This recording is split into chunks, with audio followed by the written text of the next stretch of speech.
listening to the Deep Purple Podcast, a fan podcast devoted to one of the greatest bands in rock history, Deep Purple. Your hosts, Nate and John, cover their shared history with the band, discover new music together, and cover the farthest reaches of the Deep Purple family tree and beyond.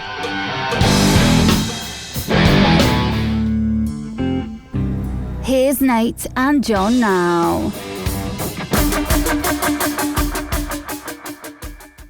Welcome to the Deep Purple Podcast, a fan podcast devoted to one of the greatest bands in rock history, Deep Purple. Today's episode is episode 350, the Deep Purple New Year Special 2025. And coming to you from the suburbs of Chicago, where my shoulders hurt, I'm your host, Nathan Beaudry. And coming to you from the suburbs of Providence, I'm your co-host, John Bananas Matola. Have Bananas? I used that before? I'm sure you must have, but Not Deep Purple bananas, but you're just eating a banana? As in, I forgot to buy bananas at the store today. So John forgot to buy bananas, Matola. Well, I always peel bananas and put them in the freezer so I can cut them up in the morning and put in my smoothie. So then it's nice kind of shake consistency. And so I opened up and I use like the same like big Ziploc bag most of the time, because it's like, it's frozen, it's not getting any bacteria in it or anything. Right. So I just opened up the freezer when I got home and I just saw the empty bag there and I'm like, fuck. It's like as soon as I saw it, I'm like, God damn it! I forgot. Did you go bananas when you saw it?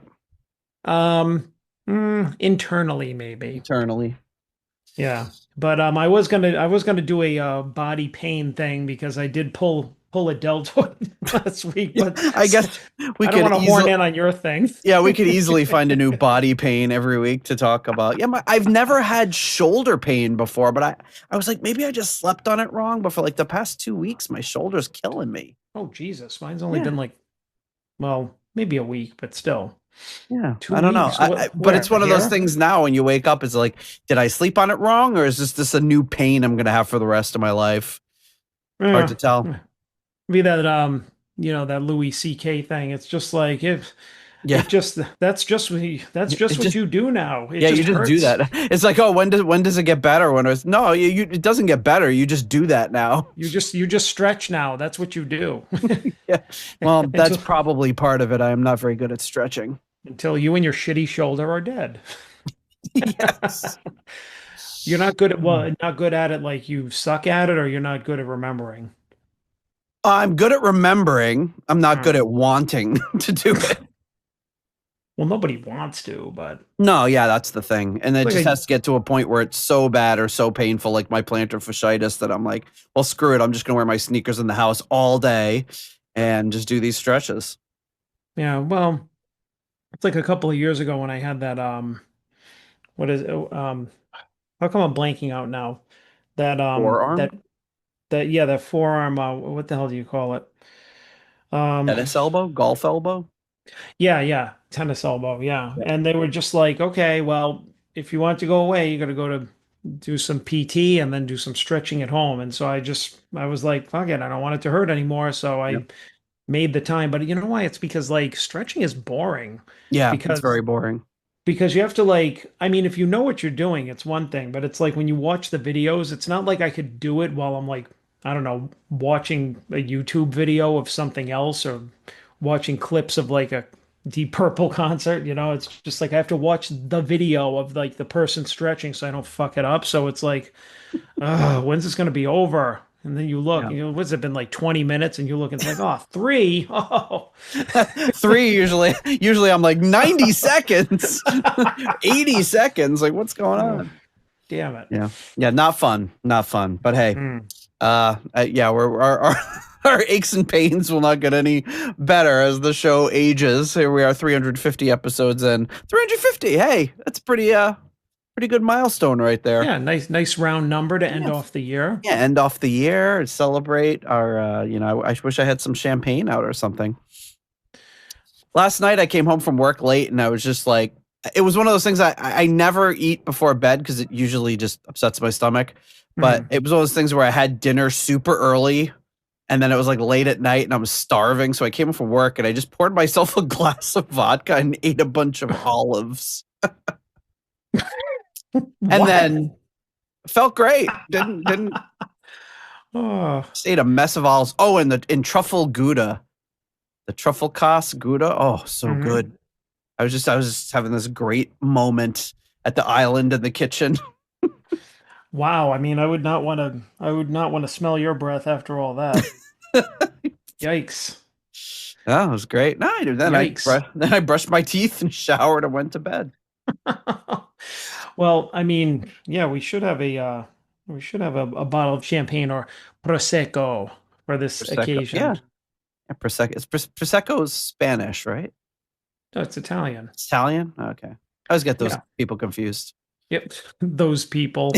I'm Italian, folks. Hey, well, I'm not Spanish, so I guess I can't say that. Well, I think can you generalize a country with another country if your family's from that country? I don't know. Why not? No, it's all like sparkling. It's all sparkling white wine. It's just depends on where it comes from. Yeah, Prosecco's good stuff. All right, folks. Well, hey, it's our last episode of the year, and as you're all recovering from Christmas holiday and gearing up for what's going to be an exciting new year and ringing in 2026. We want to remind you that our show continues to be ad-free and listener-supported, 100% listener-supported, no ads for the time being, but who knows? If things get real tough, we might have to put ads. No, we're not going to put ads on the show. But we are going to continue doing the show thanks to the support of our wonderful listeners. You can leave us a 5-star review on Apple Podcasts. That's a free way to check out the show. But we're not going to see it because the thing we use to look at the podcast reviews doesn't work anymore. So we'd have to go to each individual country's site. So until Scott Haskins sent me a link to something that's coming up that might compile all the different countries' Apple podcast reviews together again. But in the meantime, I'm just not looking at all. So hopefully we'll get some way to, what's the word I'm looking for? To just like collate them all together, bring them together, combine them. What's the word I'm looking for? Well, combine, right? Nah, I was looking for a better word. But anyway, until we're able to bring all of that together for you, it still helps people discover the show, so you can do that. You can buy merch at our Etsy store. A little late for Christmas. Probably should have talked this up leading to Christmas. Oh, well, too late for that. Merch makes a great late. Oh, merge. Yeah, merge maybe. Merge? I don't know. Okay, I was still thinking of the other thing. But yeah, if you want to send somebody a late Christmas present, go to our Etsy store. Check it out. Become a patron on Patreon or on PayPal for as little as $1 a month. Help support the show. You can also donate on Ko-fi, Cash App, Super Thanks on YouTube. Oh, and they just announced a new thing on YouTube today. I got an email about it. Actually, let me pull up the email rather than trying to remember it. Where was it? YouTube. I can't find it. So I'll have to. Here it is. Auto dubbing is soon going to be enabled on our channel. So maybe by the time this comes out, that means YouTube will automatically generate translated audio tracks in different languages, making your content accessible to more viewers. No action is needed. We'll enable this on your channel in the coming weeks. Once enabled, when you upload a new video, we'll automatically add the dubbed audio to your video. So this could be pretty funny. I wonder if it's going to give us like different voices. That would be great. Like when you're watching like a movie in like another language, like dubbed in another language. Yeah, I want to do like a Telemundo version of the Deep Purple podcast. Deep Purple Podcast Mundo. Oh, that would be that would be funny. I like. Yeah, we could. It would be great if they had like different personalities. Effective today, you can turn off automatic dubbing. No, I'm going to leave that on till we see. Leave it on. And hey, they're not claiming at any point to be using AI or anything for any of this. They're just like, we're going to auto dub. So this could be interesting. And I'm sure it's just going to use like a robotic voice using those auto generated closed captioning that they put on there. So that could be interesting. Going to drive a huge amount of traffic to our YouTube channel now so people can hear John and John do his deep thoughts in Hindi. Actually, right. That could be a gold mine for hilarious content. Yeah, Mark's going to start pulling clips from that instead. Don't. Well, now you just gave him the idea. I put it out there. But thanks. Speaking of our patrons, thanks to our executive level patrons at the In Memoriam tier, the wonderful late Gerald, Jerry, Kelly, and family. At the $25 Uncommon Man tier, the one, the only Ovis Nakvi. At the 20 is Plenty tier, we have Alan. At the 10-pound Good Doctor tier, we have Dr. Mike Catan.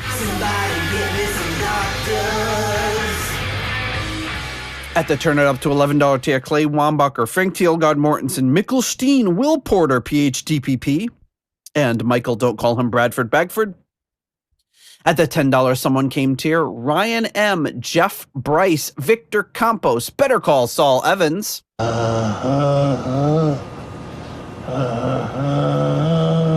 Peter from Illinois, and at the Deep Thoughts by John Matola tier, Mr. Fielding Fowler.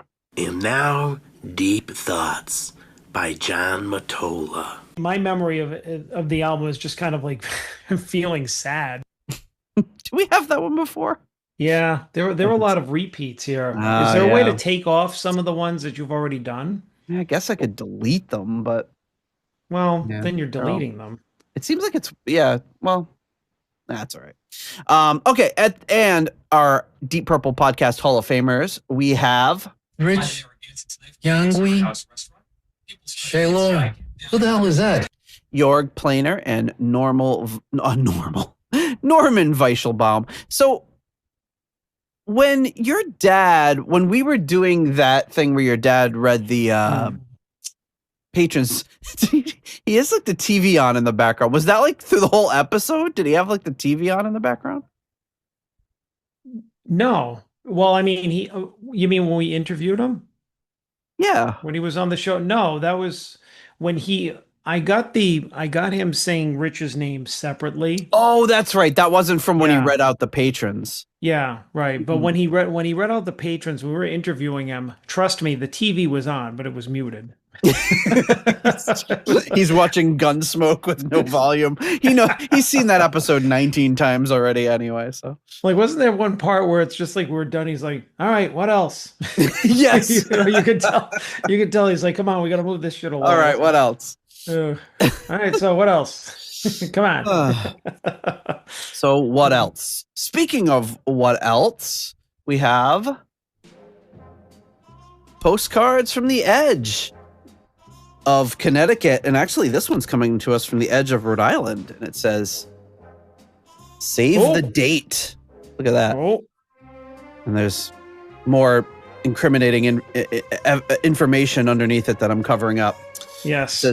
It says, save the date. And then for the wedding, of course, it says, we're getting married and you're invited. Keep a lookout for our formal invitation. While you're waiting, please scan our wedding website QR code. Things are so advanced now. To keep up with the date and all the events and info on the photos. Lots of love, John and James. Hey-o. That is John Matola, folks. That's me. Woo! So we're going to New Hampshire, as my daughter says, doing an impression of my father. Going to New Hampshire for a wedding at some point. It's actually a day after my parents' anniversary. That's crazy. Yeah. It'll be their 56th anniversary. Wow. Yeah. Well, we're looking forward to seeing you, Nate. Yeah, man. I'm looking forward to it, too. And it's, I think I told you the other day, but it's like 2 weeks after my wife's... Oh, did I tell you? Yeah, my wife's cousin's getting married in Colorado. You did. Yeah, you said that there's a lot going on, so... 2 weeks before, after not going to a wedding for like, how many years? When's the last wedding we went to? I don't even remember. And now we got two within 2 weeks. So yeah, it's gonna be exciting. I'm excited because I've never been to Colorado, and then I'm excited to. It's a great opportunity to get back home. A good reason to get back home and see my mom on her birthday too. So yeah, so lots going on. So yeah, and so congratulations. Yeah, thank you. I don't really talk much about personal stuff on well, I mean. Maybe that I've talked about some personal stuff, It's mostly just about Pops and having the painter call him. This is in his emergency contact. Well, all right, maybe some personal stuff, but other personal stuff. But this is I was bugging you mostly for if you got the postcard, not so much so you could read it on this segment, but because I was like, oh, I hope it got there. Because I was like, yeah, you were asking, and you getting postcards is not like really a new thing here, so I'm just like, all right, right. Well, I saw it in the mailbox, and my initial thought was when I saw the writing, even though it's your writing, which I recognize, my first thought was like, oh, it must be like a promotional thing from a company or something, because it wasn't from Pete. And then I pulled it out. I'm like, wait, I know these guys. Yeah. So yeah, exciting stuff. Yes, indeed. So right. now that that's a fun announcement to kick off 26. Yeah, kick off 2026. So as I mentioned the other day, you'll be there, and so will Yangui. Rich, Yangui, Shayla. I was a little late on that. I wasn't expecting you to. And watch, they'll be like Deep Purple playing New Hampshire this date. Well, that's one of the things that we talked about is like they made an announcement, right, that they would be touring next summer, and we were just like, oh boy, I hope it doesn't fall in that time frame. Yeah, hopefully they're playing like California on that date, so they won't have to feel bad because like on the date of the actual wedding, I'm like, sorry, Deep Purple. Otherwise, can you invite Roger to come afterwards? That's what I told Rich. I said, can you get Roger to come and maybe perform the Butterfly Ball? The entire, just a small, humble request. Yeah, imagine that. Our wedding band is Roger Glover performing the Butterfly Ball. I mean, you, me, and Rich would love it. And guests. Roger Glover and guests. And the guests of John's wedding. Yeah, nobody else would like it. They'd probably hate it. Oh, you know what thing people really love at weddings is a bunch of songs they've never heard before. Or we could do the dance. Shit. Like, what's the dance? Is it dun, dun, dun. I think it's sitting in a dream where there's that like dance sequence where he's dancing and isn't the frog dancing with the lady or something? Oh man, I forgot. I think maybe the last time I saw any of that shit was when we actually did the episode. Yeah, the first dance to John's gonna put on a frog hat or frog mask. Oh, yes, man. This next the first dance is Sir Maximus Mouse. That's a great tender dance song. Oh no, that would be like the groom and mom first dance or whatever they call it. Yeah. What do they call it? It's just called the mom and son dance or whatever. Yeah, mother son. Yeah, I guess. Do that to Sir Maximus. Or your mom like Child in Time. She'd be like, oh, John, he's doing the whistle voice now. Yeah. Oh, gonna be fun. That was a nice callback to a Mother's and Father's Day episode. Yeah, we're thinking of we're thinking of our families as we get ready to round out the new year here. So yeah, we have kind of a pretty loose agenda today. We were just going to kind of chit chat and talk about the year. I just quickly formatted the episode list and sent it out to you, like everything that we released this year, basically. So we can just kind of go through it and look at just rehash some of the episodes, talk about the year, think about next year and all that. And, we our first episode of the year was actually episode 299. Doing the second part of the Infinite album. So that was our last album review because we had already done Equals 1 when it first came out.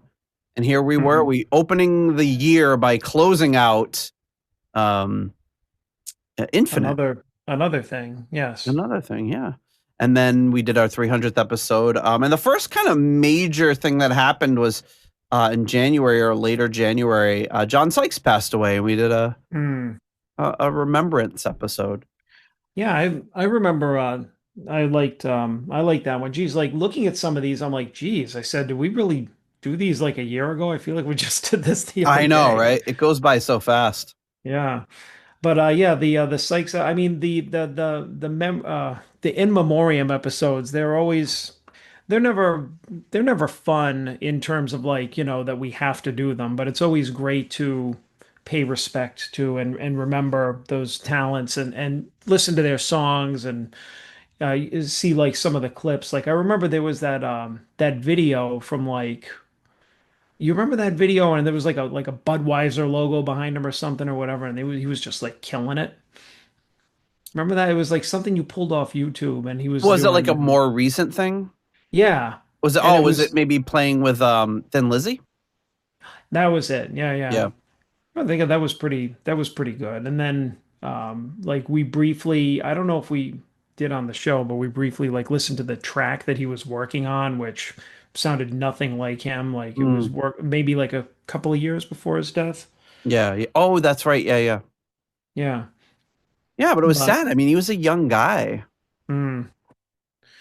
Yeah, but it's it's never fun to have to do those episodes, but it's great to, pay tribute. Yeah, and I've become like that guy. Years ago when I was more jaded, I was very like, oh, now that they died, now you're paying attention to them, blah blah blah. But now I feel like it's like that's kind of my first instinct when I hear about something like that. I was like, shoot, like I'm gonna kind of pay tribute and listen to some of the stuff, and then you end up hearing things that you didn't know about or you hadn't heard in a really long time or you've never heard before. And I was by no means a John Sykes aficionado.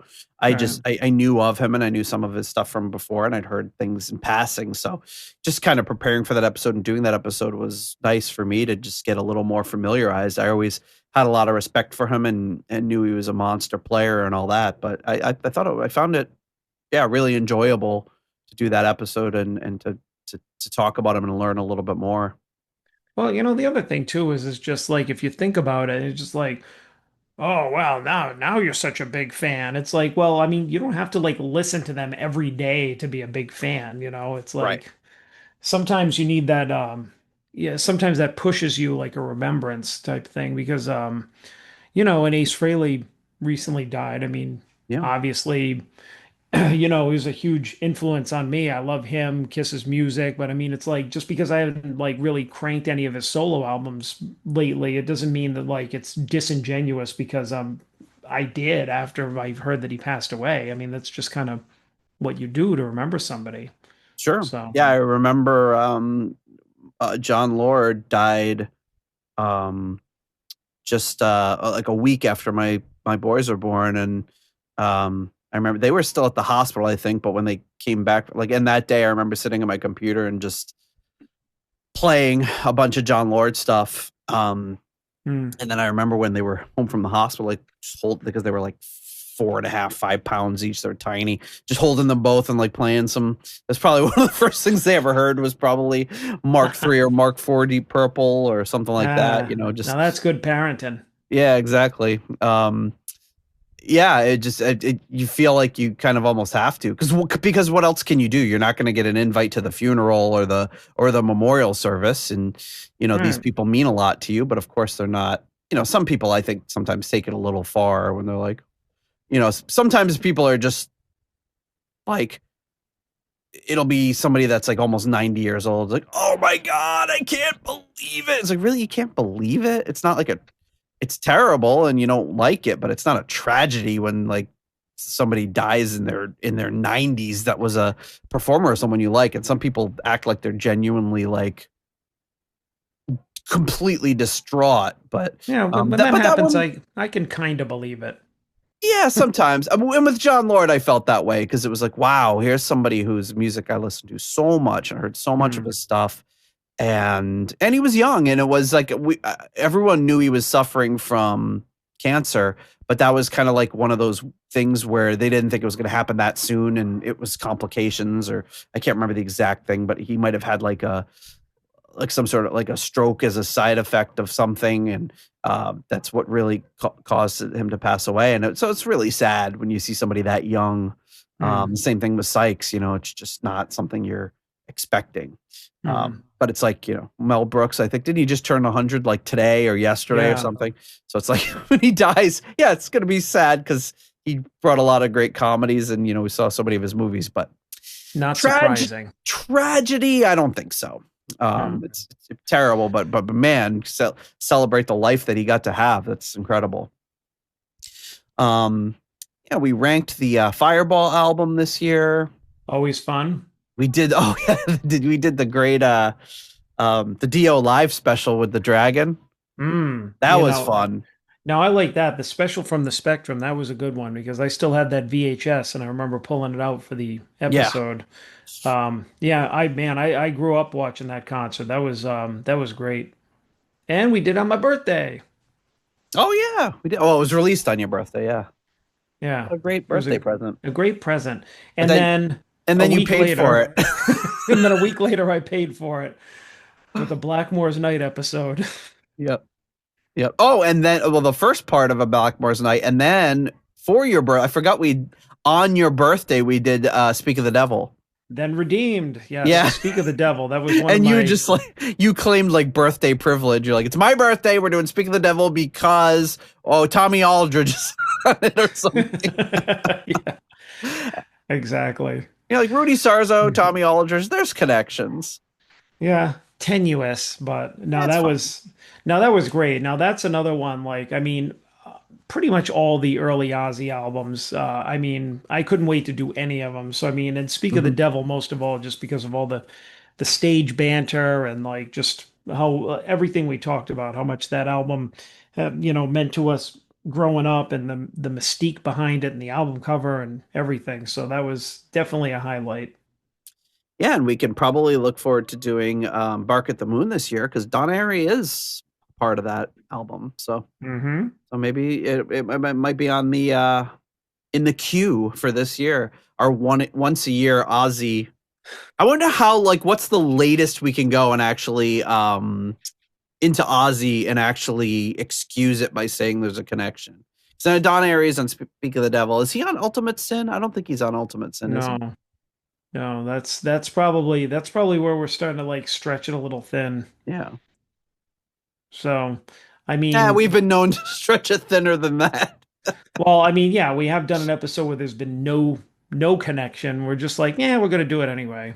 Yeah. Well, there's always some sort. There's nothing we've done that has had no connection, is there? Oh, I remember one, or maybe it was our first episode where we did one episode where there was somebody that just was never in Deep Purple and never played with anyone, but it was... Well, we did Zephyr after, you know what I mean? We did Zephyr after Tommy left. But at that point we've established Zephyr, so it's I feel like you can continue on. I think you can kind of get away with some stuff like that. There was one a long time ago. It might have been the first time that we did it where we were just all right, let's try it out. And now we're probably just whatever. Well, we did that one episode, and I think it might have been a New Year's episode like this where we did it was all fives, and we did songs that weren't Deep Purple songs that we would have given fives to.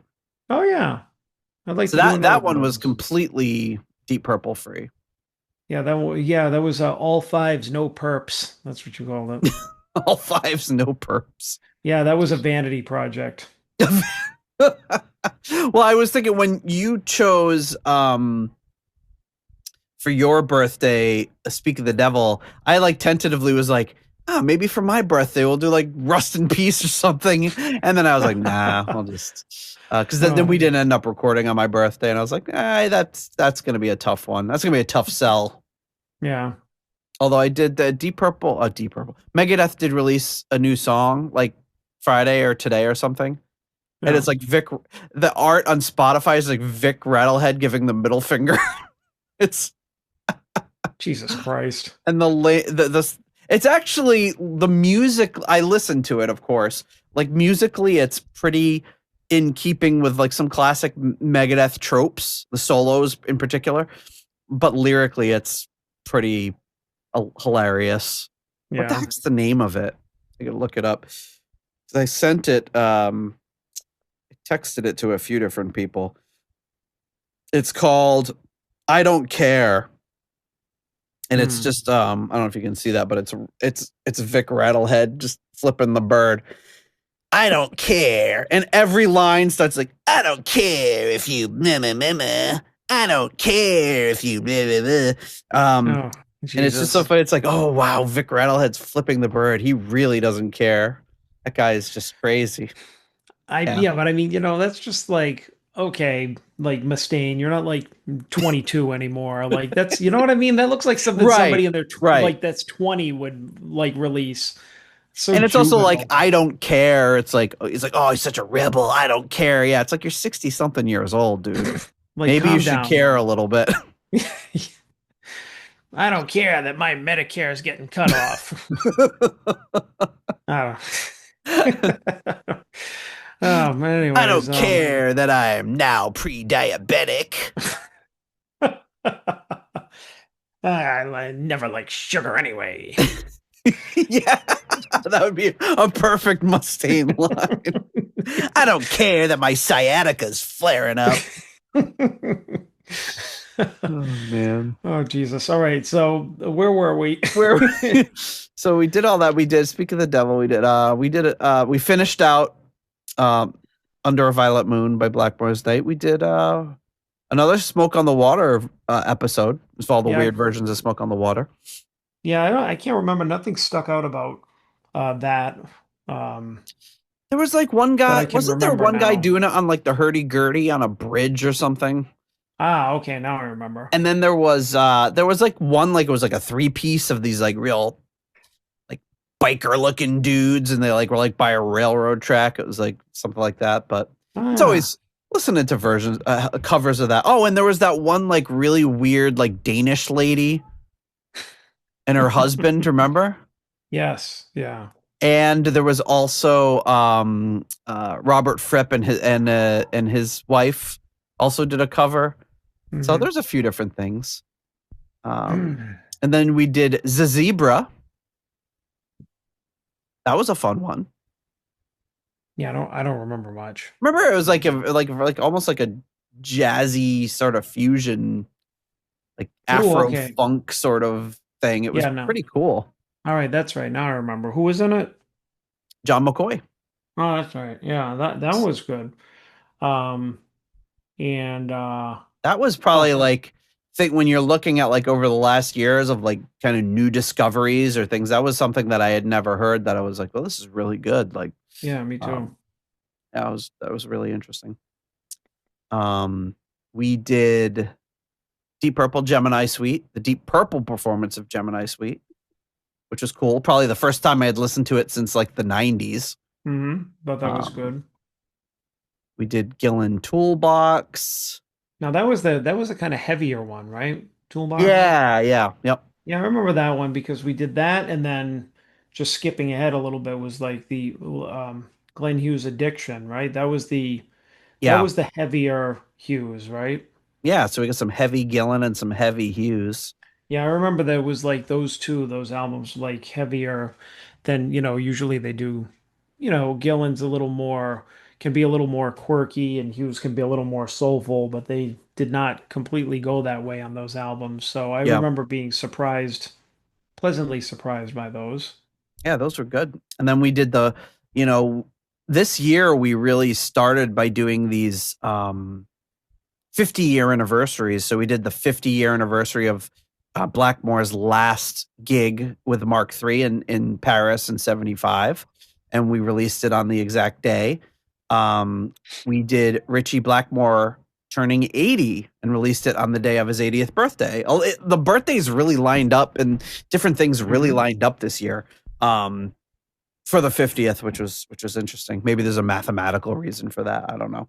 But I thought that was fun, just kind of looking back at Ritchie and celebrating his. I know they just canceled a show. Did you see that?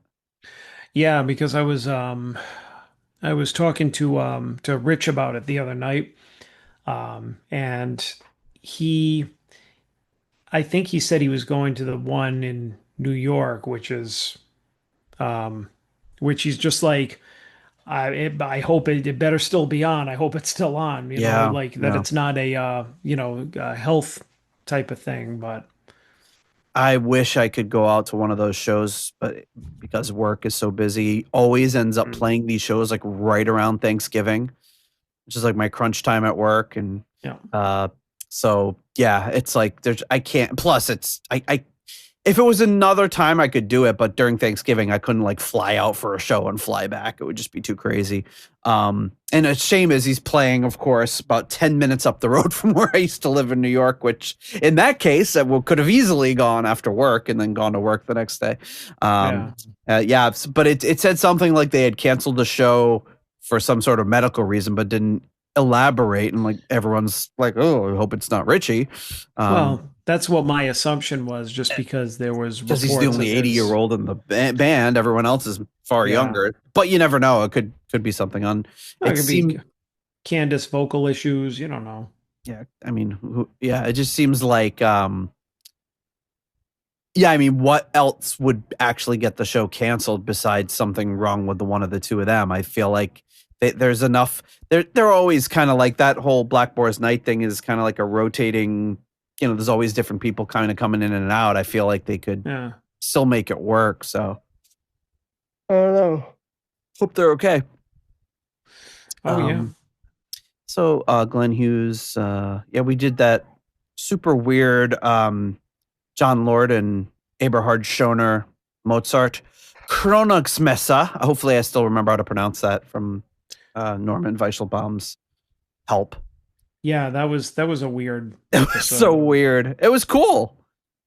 It was just cool, but it was definitely unusual. It's you just don't see stuff like that anymore. I don't know if you ever did in the US, but just here's Eberhard with like a choir and a little mini orchestra doing a thing. And then it's like, John Lord and Tony Ashton fiddling around with some synthesizers while David Coverdale sings in the background. Yeah. Like just a really weird, one of a kind TV special that you would never see ever again. Nope. We had Mark on for his first solo appearance with Rory Gallagher. Gallagher, Sorry. I've reverted back to my normal pronunciation. That's fine. The calling card was a lot of fun. Mm-hmm. Album ranking Machine Head. I mean, come on. That's hard to touch Machine Head. I mean, what else is there to say about that? Other than it was very difficult for most people to rank those songs. Yeah. And once we got over that hump, it was. Yeah, and we'll be coming up to Burn in the new year very soon. Yeah, well, it doesn't get easier, does it? But Machine Head, I think, is just so iconic. You're just like, I think most people are just like, where's Smoke on the Water going to wind up? Right. The hardest part with that for me is trying to fairly rank, and I think it was the same problem we had when we did our original Machine Head episode, was it's so hard for me to rank songs that, to me, it's like Smoke on the Water, Space Truck, and Lazy, Highway Star. They're not even songs. They just exist. Like, you know what I mean? Like, and it's really hard to just pull myself out of it and say, wow, this is, trying to separate myself from the fact that I've heard it 4 million times in my life. This is a really great song. Very difficult to do that, but it was a fun episode to do. We had Ian DeRosier back on for Electric Savage, Coliseum 2. It's more Gary Moore, Don Airey, which was fun. Wild album cover. Cool album. You remember the album cover? Electric Savage. Yeah, was it a woman? Yeah, a right? woman with like neon stripes all over her. Yeah. Yeah, some of these, it's like they were just like one and done, and I just haven't gone back to them, and I can't remember much, but Yeah, I remember that there wasn't like a ton of vocals, I think, on that one, if I'm remembering correctly. But I did enjoy that as I'd heard. So for Calling Card, I'd heard it before, so that was like but I don't think I hadn't heard it a ton, so I can't really necessarily call it a new discovery, but that was good. Coliseum 2 was like brand new to me, so that was like a new discovery. That was pretty cool. And then we did Whitesnake, Good to Be Bad, and all I remember is that we liked it a lot more than we thought we would. Yeah, I was gonna say that's one of those later Whitesnake albums that I was just shocked at how much I was enjoying it. I'm like, yes. Why do I like this so much? But I mean, hey, they hit the nail on the head for for a change with one of those kind of just mid to later career albums that just kind of for me always blended in with all the other ones. And now, and I'd actually gone back and listened to a couple of tracks since then. Yeah, I mean it was solid. Yeah. I mean, I was very, very impressed with that one. Mm-hmm. Good effort. Yeah. And then we did in between the two Good to Be Bad parts, we did Deep Purple Nebworth 85, which was the 40-year anniversary of that. So we got to hear a lot from all the folks that were at the show. Got some testimonials from people and stuff, and that was cool. It was a great performance. We got to listen to them performing some songs you don't hear too often live. That was pretty cool. Yeah, I enjoyed it. That was another good one. That was the one where it rained, right? Yeah, it was very, very, very, very rainy. Everyone that was there talked about being there for 12 hours in the rain.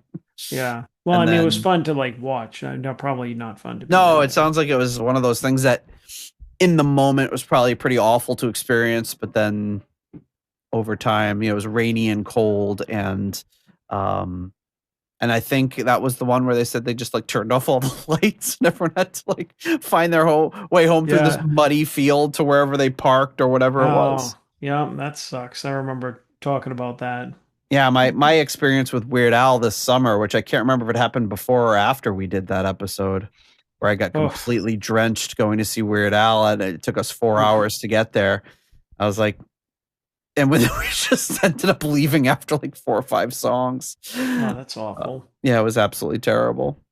Heartbreaking. Yes. But yeah, well, we could go through the rest of these, but before we do that, we should probably thank some patrons for supporting our show. We can get into some of the other stuff that happened this year.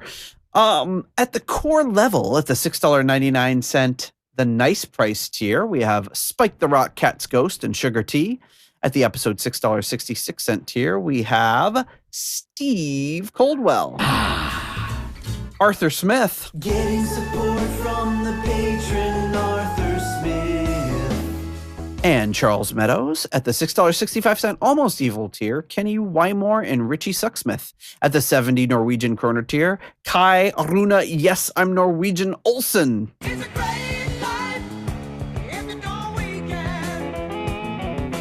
At the $5.99, the nice price tier, Robert Smith and Adrian Hernandez. At the 60 kroner Scandinavian Nights tier, DJ Newt Martin Johansson.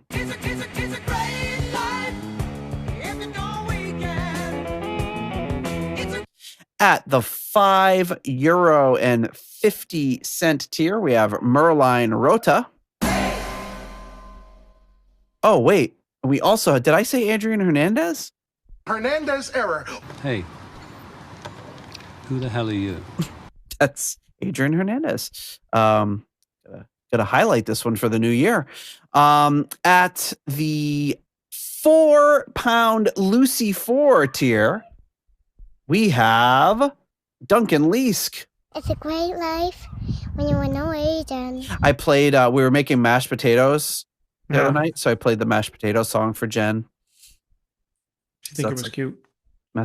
I mean, is she a human being that's got feelings? Yes.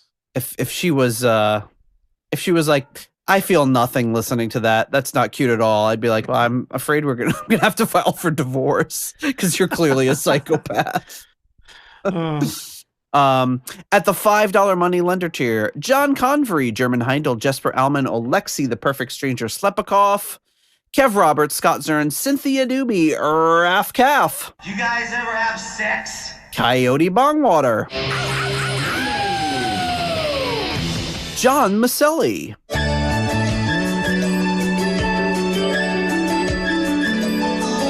That's me, Mr. Goodmop.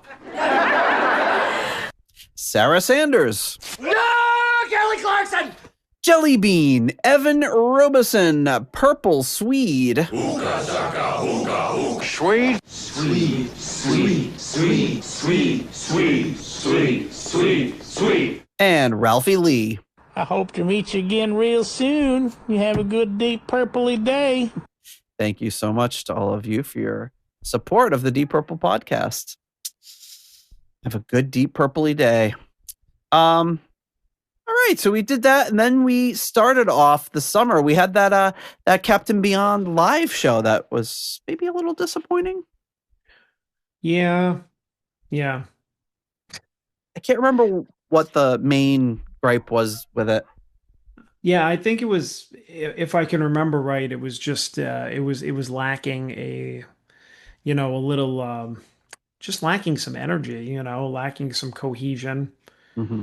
I mean, I remember seeing like clips from or hearing other clips from like a live Captain Beyond, and just thinking like, the albums sounded so dynamic, and the live show just sounded so like, Yeah. like there was no chemistry there or something. Which is surprising, but the following week on Bastille Day, we tackled MSG Assault Attack. Ooh, one of my favorite new albums. That was one of my new favorite albums. Sorry. Yeah, that was. If when we're talking about new discoveries for the year, that was probably one of my top two, and we haven't gotten to the other one yet. Oh yeah. But yeah, really, really great stuff. Yeah, I mean, I probably played that one to death over the summer. The songs of the summer were coming from MSG.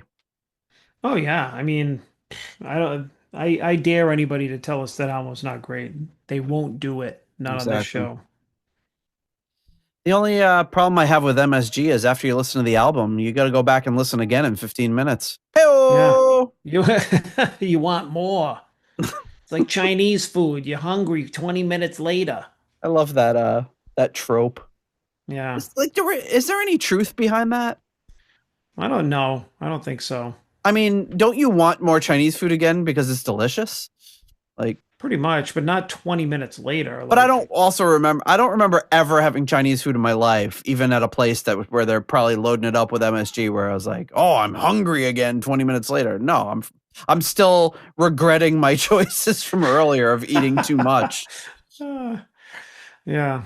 Reminds me, I haven't had Chinese takeout in a while. I gotta get some. Me either. There's this place up the street from us that we go to, and they're good. They're nice and fast, and there's actually a few decent places around here. I like being here because you can get crab rangoons again. And when we lived in New York, if you go to a Chinese place, they don't have crab rangoons.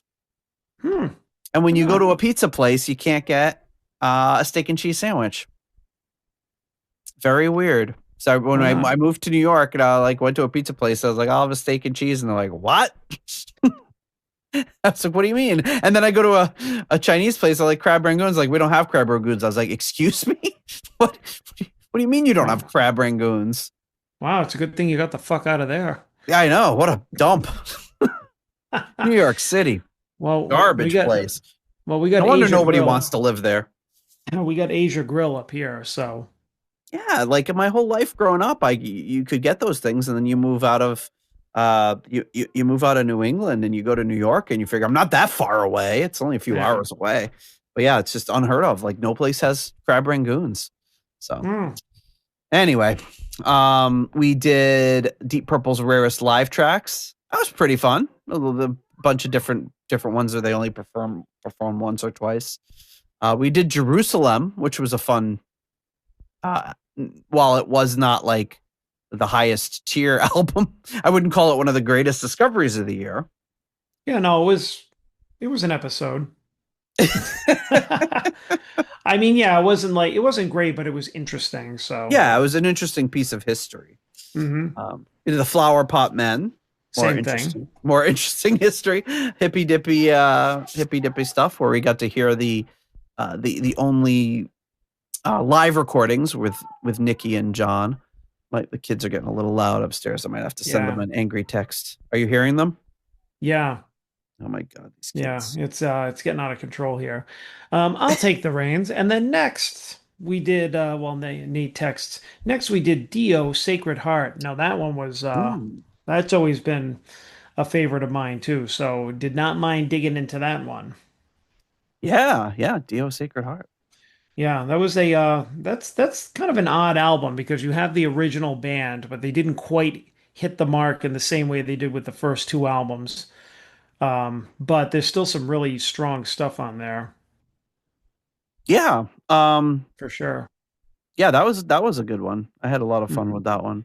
Mm-hmm. And then Ian Gillan turned 80. Oh. These guys, I'm telling you. I know. That was another good chance to pay tribute to Gillan.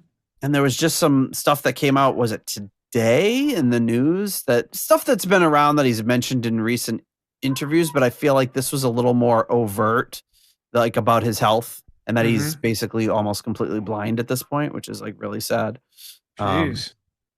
But like health, like he seems like really like fit and healthy, but his eyesight's going and stuff like that. So yeah, that was kind of sad to read. Then we had in the oh my God, he sounds like Mrs. Piggy. He just went hi-ya like Mrs. Piggy up there. Mrs. Piggy. Mrs. Piggy. Miss Piggy. Mrs. Piggy. No, she didn't land Kermit quite yet. No. Or just somebody that also had the last name Piggy and she changed her name to Piggy. Things didn't work out with Kermit. Well, I mean, if she was, she'd be Mrs. the Frog. Yeah. A pig named Mrs. the Frog.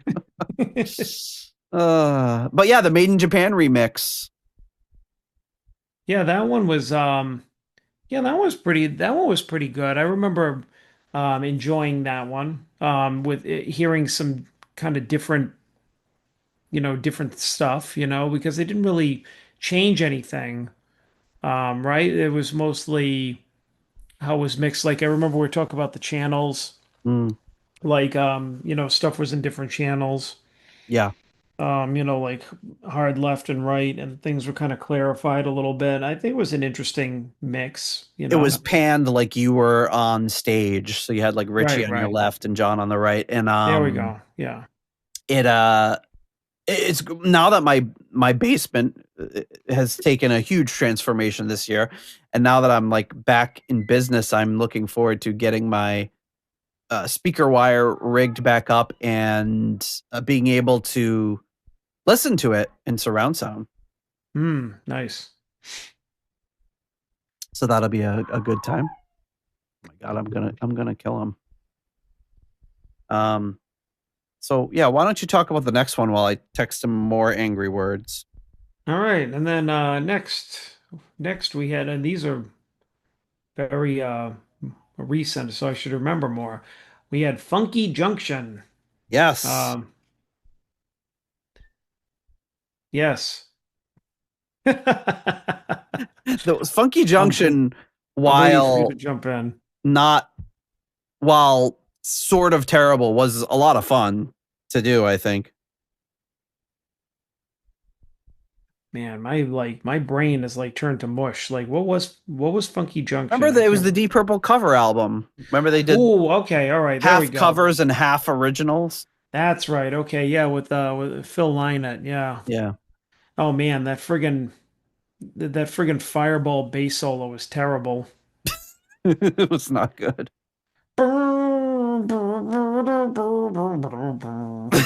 Actually, I think mine was just now was better. We should overdub it. Yeah, like it was a lot of fun to do, and it was pretty lackluster. It was the guy that did 101 strings. Oh yeah, that's right. Throwing together this kind of I don't know, what would you call it? Like, he was kind of like a shyster. He was just coming up with these like, I'm gonna get this band together. They're gonna play for, just they're gonna give them a day to rehearse and a day to record, and then I'm gonna make a bunch of money off this album by capitalizing on whatever's popular at the time or whatever. Which, I don't know. It just doesn't make sense yeah, to it's me. kind of That cynical. Kind of stupid, but yeah, I think this falls in the same thing as like, say, like something like Jerusalem, which was like not good, but interesting to listen to, like interesting that it exists. Yeah. Especially Yep. given the people that were involved. Yeah. Yep. We did Nobody's Perfect with Paul. Yeah, that one was I remember like I liked that.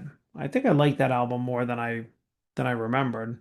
Yeah. I And know it's that was a big one for you, but yeah, it was, and I think there's a lot of nostalgia there.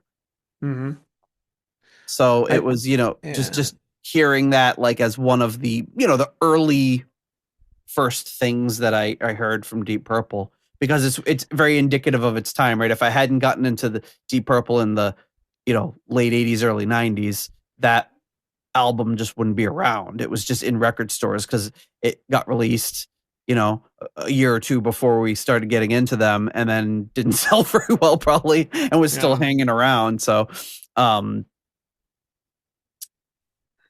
So yeah, it was just, it was one of those things that's probably a product of nostalgia. Like if I heard it now for the first time, I don't know. I still maintain that I just think it gets a lot of unnecessary hate for what it is. I think it's pretty good. Well, I mean, I remember like when we were listening to it, I think that with like a lot of other things, I didn't really have a as much of a connection to it. I just saw it as like, okay, it wasn't made in Japan, right? It was like Yeah, their sure. other live album. And as I've gotten older and the time and the music that I grew up with was like from when I was actually growing up, which was in the 80s, I find more like of a connection to like this because, I see that the 80s version of Deep Purple, they were still just as good as early Deep Purple, just in a different kind of way. They were, less kind of unbridled and experimental, and now they were just like just great musicians doing their thing and maybe cutting the things down a little bit. They weren't doing those 70s jams anymore, but that's also a product of the time. So, but not a terrible album. No, yeah, yeah. I mean, I thought it was great, and I feel like, I feel like it gets unjustly denied, and compared to Made in Japan, and the fact is, everything they do live is going to get compared to Made in Japan, and it's a hard act to follow, and it's considered one of the greatest live albums of all time. Mm-hmm. We ranked Who Do We Think We Are? Not your favorite album, but one of my favorites. Yeah, that was fun because it's always interesting to do something polarizing. Yep. Polarizing between you and me. Well, or as polarizing as it gets. Grr. It's not like you absolutely hate it. No.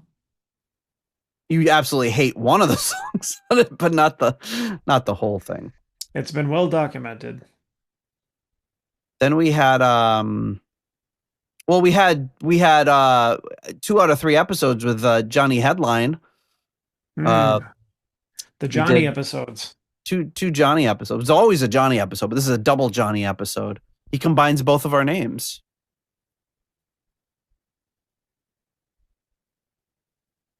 What? I was purposefully waiting for the deep thought to be completed. He's Jonathan. You're John. I'm Nathan. Jonathan. Oh my God. How did I not get that? I don't know, but it's going to make for a great deep thought. Yeah. So yeah, we did Armageddon first because of his love of Captain Beyond. Sadly, not our favorite. It was interesting. Yeah, there was a couple of good things on there. Like literally like 1 or 2 songs. I think that opening track is like a banger. you know. Yeah. But I always thought it was really odd, the singer, you know, because he was, you know, all I knew him from was like the Yardbirds, and you know, he didn't really have kind of a didn't never felt like, even in this, that he had really like a kind of a hard rock voice. And then finding out that he had like, I don't know, he only had like one lung. Yeah, You he know, like it's just suffered like from all these. Yeah, it's crazy. But you know, when you think about it too, like I remember commenting on that, it's just like, how do you be a singer with one lung? But I mean, it's the same thing with like I would think with um, anybody else that has some kind of affliction, excuse me, affliction. You know, whether either they're born with it or it happens later, like you know the guy from Def Leppard, right? Is like if you can do something that you love and you know freaking pull it off, then you know go ahead. I'm not saying he pulled this off by being a great vocalist, but I mean, you know, he did that 60s thing really well in the Yardbirds, you know. Yeah, for sure. From like the one or two things that I heard. So I mean, it's just like, you know, good for him. We did and then the second part of the Jonathan Hedlund two-parter was Look at Me Now by Bernie Marsden. Now that was great. Yeah, Bernie's always solid. Yeah, anytime there's like a huge collection of albums like that where all those guys, Bernie, John Lord, Cozy Powell, Neil Murray, I mean, there's just like this big swath of albums where all those guys were just playing on each other's albums and everything, and they're all great. Yeah. Just they all capture that same sound, and you I don't want to say same sound, that makes it sound redundant, but they all just kind of have that, they gel together in that certain way, and it's just really, really good. Yeah. Mm-hmm.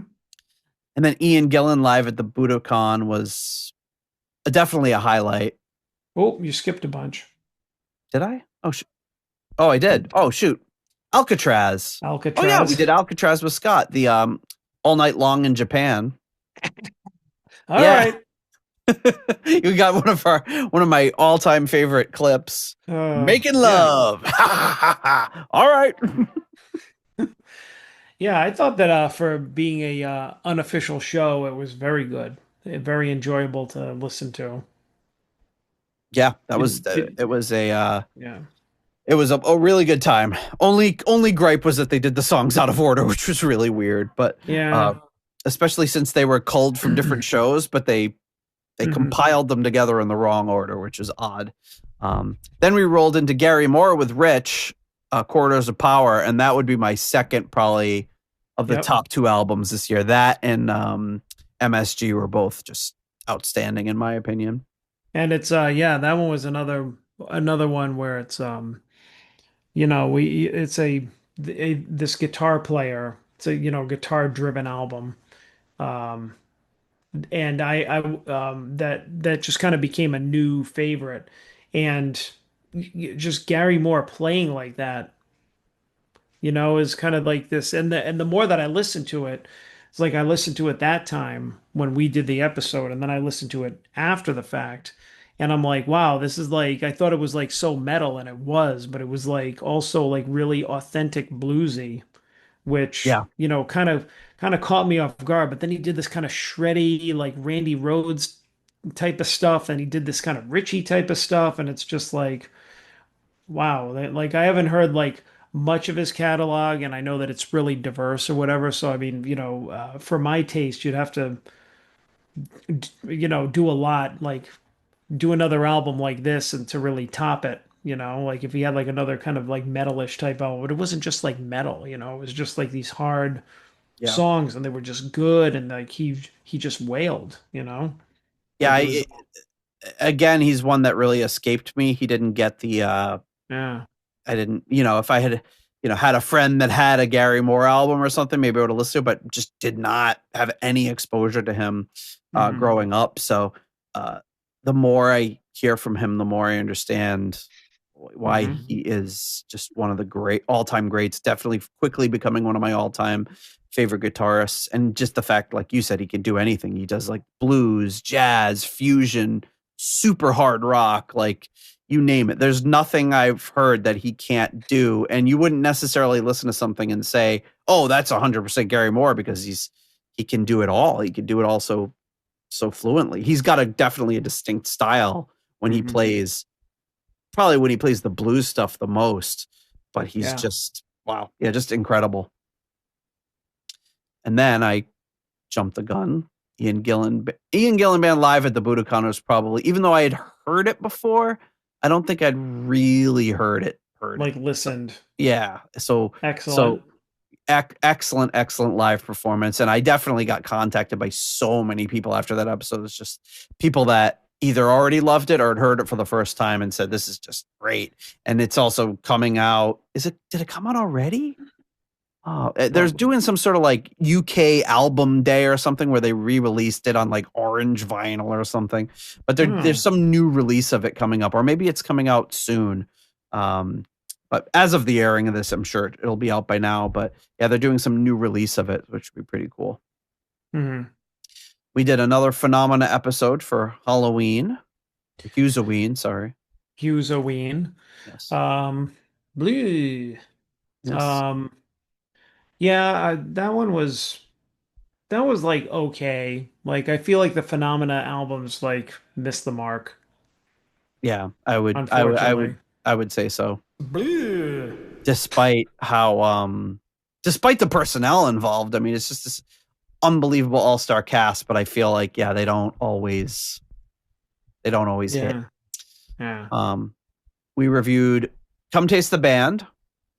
Nick Simper and the Nasty Habits. You forgot. Oh, I keep skipping things. Yeah, Nick Simper and Nasty Habits, which again came out on Nikki's birthday.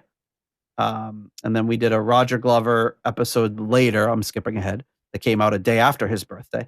We did Come Taste the Band's 35th anniversary. That was another fun one for us. Another kind of polarizing too, because we love the album so much, and some things were like, oh, okay, yeah, this is good mix, this is good, and other things were just like, they shouldn't have done that. Like changing the track order. Boo. That was baffling, especially since you're just swapping two songs for seemingly no reason.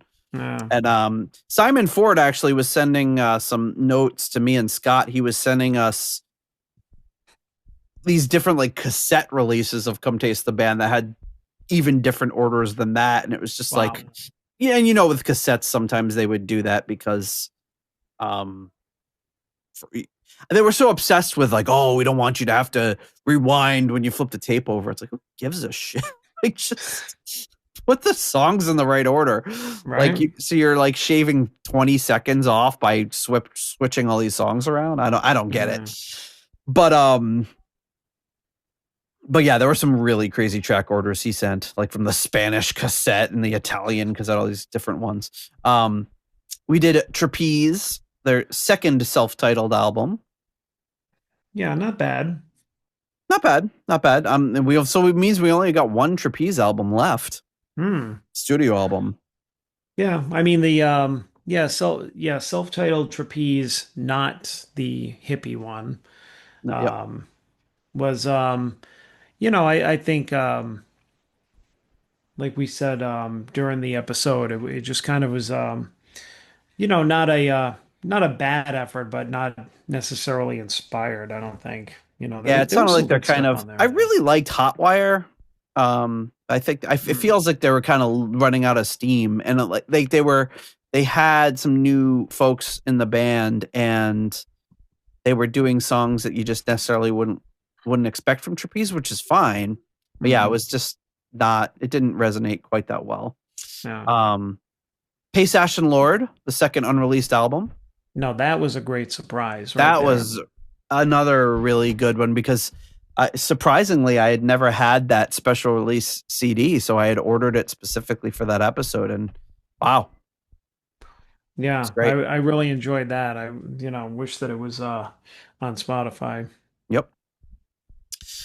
We did Roger Glover at 80. That was just really just not like the other two. We just kind of freeformed it and just did a straight up discussion, and it was really I was like, I don't know if I'll have enough to fill an episode, and we end up talking for 2 hours about Roger Glover, which I guess for us isn't that hard. Yeah, exactly. You know, you're talking about somebody that's made such an impression on us. And then we did the final Zephyr album of the 70s. They only have one more album left after that.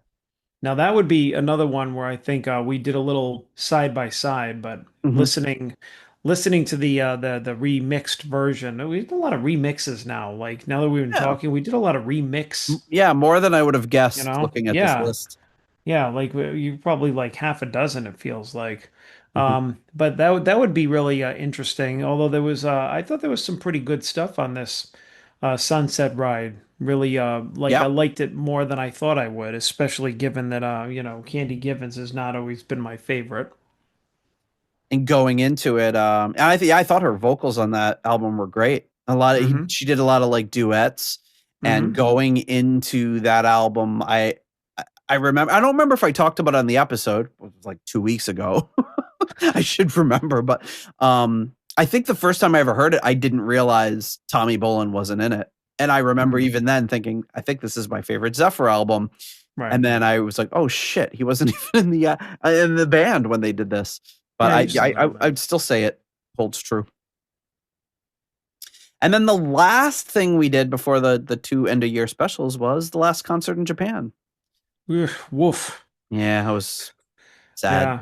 Yeah. The more I think about it, the more I'm just like, you know what? I think about it too because I mean, I felt like I really liked that album when I was younger, and I was thinking about it, right? Because we listened to it with a really critical ear this time, and knowing all the stuff about it, I'm wondering, like, I didn't like not knowing all that stuff when I was a kid and listening to this album. I'm just like, oh yeah, this is a cool album.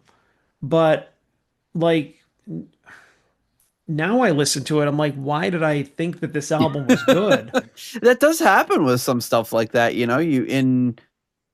sometimes you listen to something and realize it was better than you realize, and sometimes you're like, yeah, well, this is awful. Why did I like this back then? Yeah, like the worst part of it, which I can't believe I ever like, and I mean I was like, like versions of like Highway Star or whatever. This was never my favorite, but after I listened like the guitar solo, I'm like, Jesus, that was awful. I don't remember it being that bad. It was like you barely play. And then it just made me angry because I'm just like, why would anybody release this? Like, yeah, it's just, it's still, this is one of those things we should probably like do like investigative reporting and dig into it. It's just like with all the other shows that they didn't record anything else that was better and they could have released it. Well, we've heard things that are, but I can't remember if we did like the Radio City Music Hall one was really good. The King Biscuit Flower Hour was really good. I mean, people have the same critiques they have of other Mark IV releases, but the performances are great. The only thing I can come up with, which I think I talked about on the episode, was just like, well, we want to say Japan, so it sounds like Made in Japan. They made the album cover sort of follow the format of Made in Japan and Made in Europe. And they didn't want to say Made in Japan again. So they called it like Last Concert in Japan. And just, they were capitalizing off of it. And I think they had probably put a lot of marketing dollars into that and a lot of planning and logistics into that and getting the things there to record. And then it was just like, oh shit, it ended up being a terrible performance because of the issues we talked about on that show. But we did it. So we got, I don't understand why you would ever go into one live show and just do that instead of culling from multiple live shows, because it's just too dangerous. You don't know what's going to happen. And that really came back to bite them. It feels like instead of writing that word Japan, they could have released, earlier in 1976, they did, I think it was the Springfield show. They did Long Beach, I think. They could have done one of those. Long Beach it's another good one, Long Beach. So there were no shortage. There's a lot of talk about the fact that they were inconsistent at that time, but there were no shortage of good performances they could have picked from. Right. Or just freaking lie. Just be, oh yeah, this was from the one in Japan. That's what we said. Nobody would remember that story the only reason that story really even exists is because they were like, well, shit, I feel like I have to explain why it sounds this way. So we better say what actually happened. Right. Because he could play great on other nights. So. Yeah. What are you going to do? Bad. Yeah. But yeah, it's just a little recap of our year recap of our year. And then we had our Christmas special. Yes. And then we just did. And then we texted earlier today to say, hey, do you want to record a little later? Because my daughter's sick. And you said yes. And now the New Year's special, which, wow, what a great show this was. Yeah, this is good. Remember when we talked about talking about the last Japan concert? That was great. Remember we talked earlier about like your shoulder hurting? That was fun. That was awesome. Still hurts. It's gonna be like that scene in Spaceballs where it's like now is now, then was then. Can you go back? No. When was then? Already missed it. Colonel Sanders. I don't know. Colonel Sanders. What's the matter, Colonel Sanders? Chicken. That got a laugh out of me every time when I was a kid. I mean, come on, that's who it was for. Let's face it. I remember probably the funniest thing for me was when he was like, buckle this, ludicrous speed, go! He's flying through that was great. Well, we can't stop. It's too dangerous. We can't stop. It's too dangerous. Colonel Sanders. But hey, before we do our little wrap-up discussion, let's thank our final but not least important level of patrons. That's, of course, our foundation level patrons. Coming to you at the £3.50 Deep Purple New York tier, we have Lord Longford. At the £3 Aromatic Feed tier, we have Simon Ford. At the £3.50 tier, we have Weston Supermare Pilgrim. At the 293 pence tier, we have Blackmore Tights. See, that's from the actual episode. That's why there's no TV in the background, or at least no audible TV in the background. At the €3.50 Too Many Tears tier, we have Soldier of Fortune. Too many tears. At the $3.33 Halfway to Evil tier, we have Stephen Sharp. And at the $3 Nobody's Perfect tier, we have Peter Gardot. Ian DeRosier.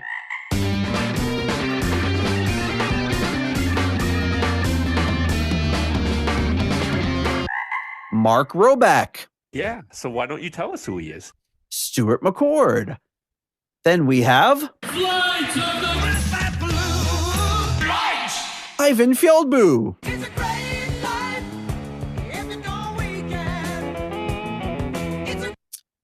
Runar Simonson.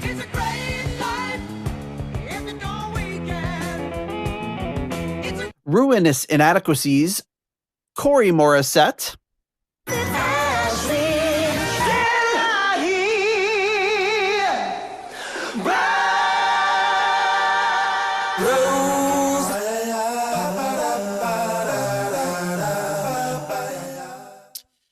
Adam Cork. Oh, wait. Joe Dofish Sigler.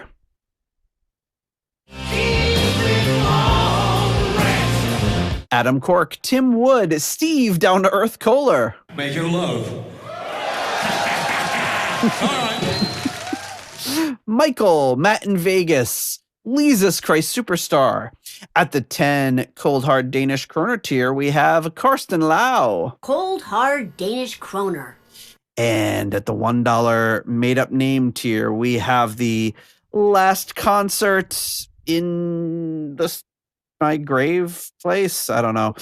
Leaky Mausoleum. Oh, that's bad. Yeah, we're going to end the year on a low note. Steven Somerville, Concerto 1999 Fanatic, Hank the Tank, Private Eyes, Ashen Lionel, Zwapper the Electric Alchemist, Anders Engstrom, ICDC, Derple Purple, David Haddam, Graham Bonnets, Disco Pants and Haircuts. I said, Graham, our audience expects you to be a bit more dirty. Disco pants and haircuts, yeah. Oh, I'm just going to put my guitar across his head. Eddie Lyon. Homosexual. And Sick Tone. Where is she? Where is she? She's just about to close up the library. Just about to close up the library. Thank you so much. Pressed the wrong one, but I had to close this out with that. Maybe I should combine the two. Yes. Oh God, yes. Yeah, that's what I got to do is just take the first half of the I like the comparison of it. Jonathan really nailed it. Let me see. How do we do this? Where is she? Where is she? She's just about to close up the library. Okay, so there's that. So we'll just. I'll indulge you for this. I'm gonna do some live editing here. Then we'll have to just go to the play next, and here we go. Where is she? Where is she? Just about to close up the library. There we go. Good enough. Oh, that's it. You gotta keep that now forever. Yeah, that's the new one. That's how we're starting 2026, baby. Oh yes, there's no better way. I thank you to all of our patrons for their generous support. And one thing we didn't talk about, and we talked about, unfortunately, here we are talking about health scares, but we had DC. We had Blackmore, which we don't know. Maybe we had Ian Gillan's unfortunate health news, and then. Just a few days ago, as of recording this, David Coverdale announcing his retirement, which was not unexpected, but it was kind of a little. I don't know. I was a little surprised that he came out and made it official when it's been. When did they have that aborted tour? Was that like in 2023? Yeah, it was like it's been a few years ago, which. I guess we assumed he retired, but yeah, were made official. Right, and now there's like a little bit of closure. But I remember, I think it was when he was on the road. I don't know if he got COVID or something, but I know he has started having. Obviously, he was having some trouble anyway. But there's some sort of respiratory thing that happened, and he wasn't able to overcome that. And they were saying like, oh, maybe we'll cancel a few shows and we'll get back out there. And then it was just obvious pretty quickly that was never happening. Well, you know what? I gotta say that for Coverdale, I respect him for doing that. And if he holds to it, which I feel he has to, there's no way that he isn't, because and I like to believe that he is, because I don't believe anybody anymore when they quote unquote retire. But I mean, he announced this like a couple of years after he canceled the tour. And I mean, in his statement, he's just like, yeah, I just want to enjoy retirement. And I think that, whether it's actually enjoying like his, his later years, or like a combination of doing that and like remastering and putting together box sets and shit of like all of his career, like he's been doing, like if he keeps doing that kind of stuff, then like I would rather that than him go out and do like a half-ass version of Whitesnake, or him kill himself, or just be like a shadow of what he did before. Because I mean, even the last few years, he started to sound a little rough, but I mean, he was still rocking the long blonde hair and the Whitesnake shirt, and he's got the great musicians on stage with him, and then he just looked like an old grandma, and then it was like, okay, I guess it's like no more, that's enough. Maybe he'll occupy his time by being a regular guest host on the Deep Purple podcast. That would be great if he doesn't get offended by all the things that I just said. Really cool grandma. The coolest grandma ever. Well, I just think that it's like, I appreciate and respect people when they know when it's time to hang it up. Yeah. I mean, he's had a long, like, awesome career, like left a lot behind of stuff that he did when he was in his prime. Nothing left to do now. And I mean, I've seen some musicians do that where they're just like, you know what? I'm tired. Like, I can't do it anymore. Like, there are people that they don't play their instruments anymore. Like, having a couple of drummers over the years just hung it up because they're like, it's just too much. I just can't play anymore. Oh yeah, like Phil Collins, like comes out and like sits in a chair. Well, I don't even think he does that anymore. I think he's been really in rough shape for a while now. He just kind of like holds a microphone, and it's like, it's kind of sad. It's like it's got to be, it's like anything else, like being a top athlete or a top performer, to just not be able to do that anymore when you were at the top of the world, right? The biggest star in the world, or the biggest musician in the world, or athlete, or whatever it is, to reach that point where you're like, my body can't do this anymore. But I know that there are some people like that in Coverdale's situation that they keep doing it because they legitimately love to do it, but other people, they need the money. And yes. And I feel like Coverdale does not need the money. Well, I think people assume that when somebody reaches that level of fame, that basically they're at a level of unlimited money and could do whatever they want. But it's sad. Like, did you see, there was in the news recently, like James Van Der Beek is selling his like memorabilia from doing Dawson's Creek so he can pay for his cancer treatment and everything. Yeah. It's like, whoa, it's like, this is a guy who was in all these movies and TV shows and famous rich guy, and this is what he's having to do to care for himself. And he's not even old. Well, he's old. I guess he's our age, but he's not well. But he's, you would think that someone that had achieved that level of success would not have to ever, you just assume, I think, as a normal, regular, everyday person, that these people who had a hit on the radio or a couple hits or in a couple movies, that, basically everything for the rest of their life is paid for and they don't have to think about anything. And it's just not the case. Well, I think that if you, and I don't, I haven't researched it or anything, but I feel like just, based on what he's done, like, I think Coverdale might have played his cards right. Maybe he's saved some money, made some wise investments, probably cashed in on these remixes of his albums and stuff, and just kind of reinvested wisely. I mean, there's no other way that he could have done that. No, I think he's very well off. I think he's okay, but there's other people that in that orbit that wouldn't have that same ability, right. Oh yeah. So, I mean, yeah, it's like some in the, like Ozzy, he didn't have to do the tour, that guy, he wasn't in danger of running out of money. No, he wanted to, yeah. But he wanted to do that, have that closure. And, then of course he passed away just a couple weeks later, which was sad. But anyway, hopefully we will not be closing out 2026 by talking about our own maladies or anyone else's, but we probably will. But I mean, I would say as a recap for 2025, a lot of these, I feel like it went by fast, because we're reading some of these episodes and I'm looking at the dates next to them. I'm like, was it that long ago? Like, it went by in a flash. Like, I feel like even like the Ozzy and the Dio episodes, like, were right in February, and it's just like, wasn't that the other day? And we just had like the whole friggin' year go by. I'm like, it felt like we just did it the other day, and like a whole year just happened. So if anything, I feel like we did a lot of good episodes this year. We did I feel like what were maybe a couple of clunkers, but there's always going to be some clunkers. You can find mostly joy in those too, No, but mostly good, and it mostly went by fast. And looking forward to seeing what we do this year. Yeah, who knows? 2026. Maybe we'll finally do our breezy summer format that we've been talking about.